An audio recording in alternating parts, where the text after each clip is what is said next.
Kita bersatu di dalam doa. Segala kemuliaan hanya bagimu Allah yang bertata tinggi dalam kerajaan sorga. Terima kasih buat anugerah-Mu yang boleh kami rasakan hingga saat ini Bapa. Kami boleh dengan satu hati memuji dan memuliakan nama-Mu. Bapa, kami mengundang Roh Kudus-Mu untuk hadir di tempat ini dan juga di hati kami, agar Roh Kudus-Mu yang mengajari kami untuk mengerti isi firman-Mu. Hanya di dalam anak-Mu Tuhan Yesus Kristus kami sudah berdoa dan mengucap syukur selalu. Amin. Salam Bapak Ibu, saudara-saudara yang terkasih dalam Tuhan Yesus Kristus. Firman Tuhan kita malam hari ini diambil dari Maliaki 2 ayat 13 sampai 16. Saya bacakan secara tunggal buat kita semua, demikian firman Tuhan. Dan inilah yang kedua yang kamu lakukan, kamu menutupi mezbah Tuhan dengan air mata, dengan tangisan dan rintihan, oleh karena ia tidak lagi berpaling kepada persembahan dan tidak berkenan menerimanya dari tanganmu. Dan kamu bertanya, oleh karena siapa? Oleh sebab Tuhan telah menjadi saksi antara engkau dan istri masa mudamu, yang kepadanya engkau telah tidak setia, padahal dialah teman sekutumu dan istri seperjanjianmu. Bukankah Allah yang Esa menjadikan mereka daging dan roh? Dan apakah yang dikehendaki kesatuan itu? Keturunan ilahi. Jadi jagalah dirimu dan janganlah engkau tidak setia kepada istri dari masa mudanya. Sebab aku membenci perceraian, firman Tuhan Allah Israel, juga orang yang menutupi pakaiannya dengan kekerasan, firman Tuhan semesta alam.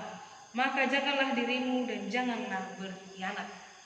Tema yang boleh kita ambil dari nats ini adalah kesetiaan. Kitab Maliaki menceritakan bagaimana keadaan orang Israel setelah mereka keluar dari pembuangan. Dan dalam masa itu mereka tidak dalam keadaan yang tidak baik. Mereka mengalami kesusahan. Akibatnya orang Israel mengalami kemunduran rohani. Mereka tak lagi mengindahkan perintah Allah, kasih dan keadilan Allah. Sehingga kemerosotan ini berakibat fatal kepada pernikahan. Sehingga banyak orang yang meninggalkan istrinya dan mengejar suatu kekayaan. Pada dasarnya, setelah Allah menciptakan langit dan bumi, Allah menempatkan manusia itu di Taman Eden dan memenuhi segala kebutuhan manusia itu. Namun Allah melihat ada sesuatu yang kurang. Allah melihat manusia itu tak baik hidup seorang diri. Maka Allah menjadikan dia seorang penolong yang sepadan dengan dia. Dan Allah memberkati dan menjadikan mereka satu daging dan satu roh. Namun di dalam kesatuan itu butuh kesetiaan dan juga komitmen. Kata kesetiaan di dalam perjanjian lama adalah emunah, yang artinya kokoh. Kata yang sepadan adalah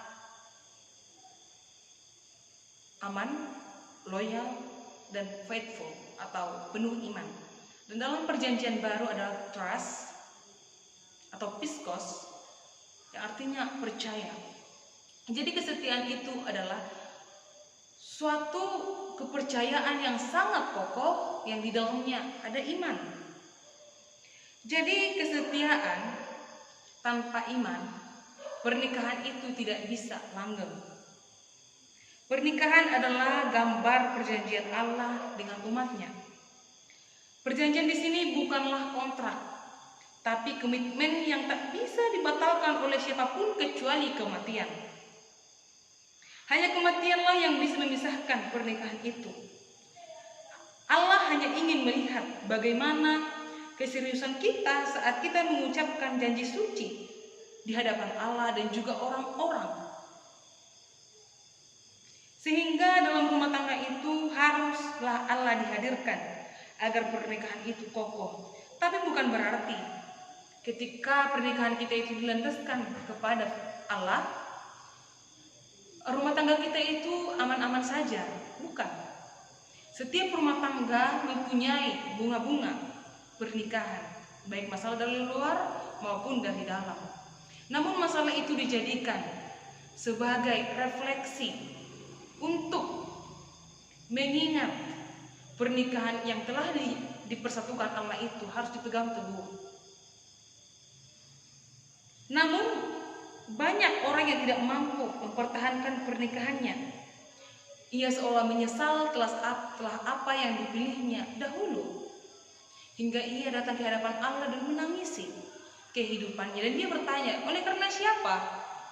Oleh karena Tuhan yang menjadi saksi di antara pernikahanmu dan juga istrimu, yang kepada istrimu telah engkau tidak setia.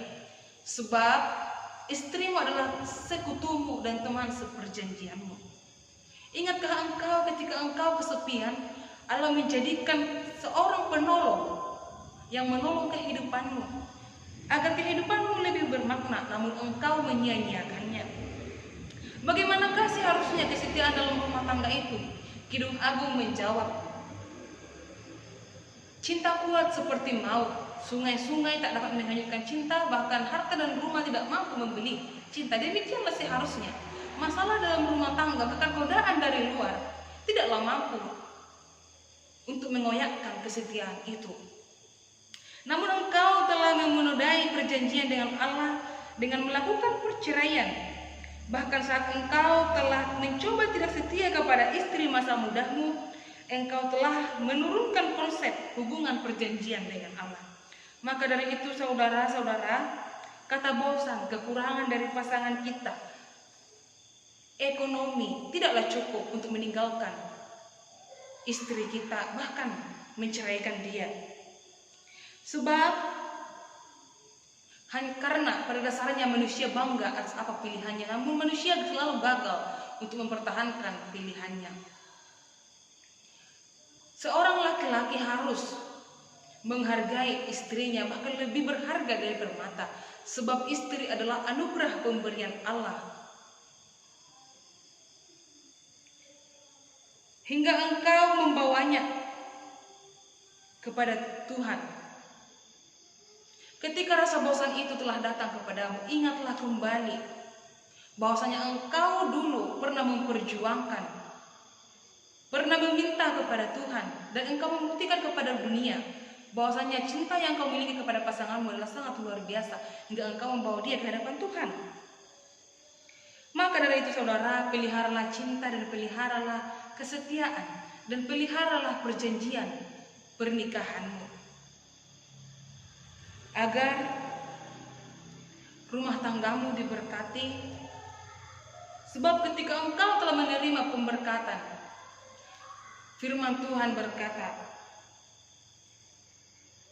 apa yang telah dipersatukan Allah tidak boleh diceraikan manusia. Amin.